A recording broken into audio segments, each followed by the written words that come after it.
Hello বন্ধুরা, আজকে দেখো আমাদের বাড়ি কী রান্না হচ্ছে। আজকে আমাদের বাড়ি মাছ রান্না হচ্ছে। তোমরা বিশ্বাস করবে না বললে, মানে আমি যদি রোজ ভিডিও দিই তাহলে তখন বিশ্বাস করবে। মানে আমাদের বাড়ি প্রতিদিনই মাছ। তো এই একদিন দুদিন হয়তো হয় না। আমি পুরো অসহ্য হয়ে গেলাম, জানো, গরমে আমার একদম ভালো লাগে না মাছ খেতে। তবু কী করা যাবে, ওরা যেহেতু খেতে চাইছে করে তো দিতেই হবে। তো দেখো আমি মাছটা রান্না করব। তো কালকে তেলাপিয়া মাছ নিয়ে এসেছিলো, তো বলেছিল যে কালকে এটা তুমি একটু ঝাল মতো করবে। ঝাল মতো বলতে মশলা একটু কম দেবে, আর জিরে আদা টাদা সবই দেবে, দিয়ে একটু হালকা করে বড়ি টড়ি দিয়ে একটু ঝোল করবে। তো দেখো আমি করছি রান্না, আর এদিকে সোনা ঘুম থেকে উঠে পড়তে বসে গেছে ওই ঘরে। আর ও বলছে মা একটু ওখানে চা করে দাও। তো উনি আবার তো লিকার চা, মানে ও বলে কালো চা, তো কালো চাও খাবে না।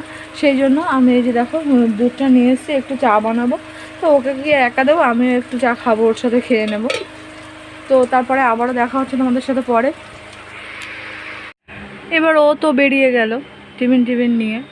আর আমার তবু একটা রান্না করা বাকি ছিল, একটা তরকারি, তো সেটাও বসিয়ে আমি ভাবলাম এবার বিছানাটা উঠিয়ে আসি। তো দেখো বিছানাটার কি এলোমেলো অবস্থা, এখন সব ঠিক করে নিই এগুলো।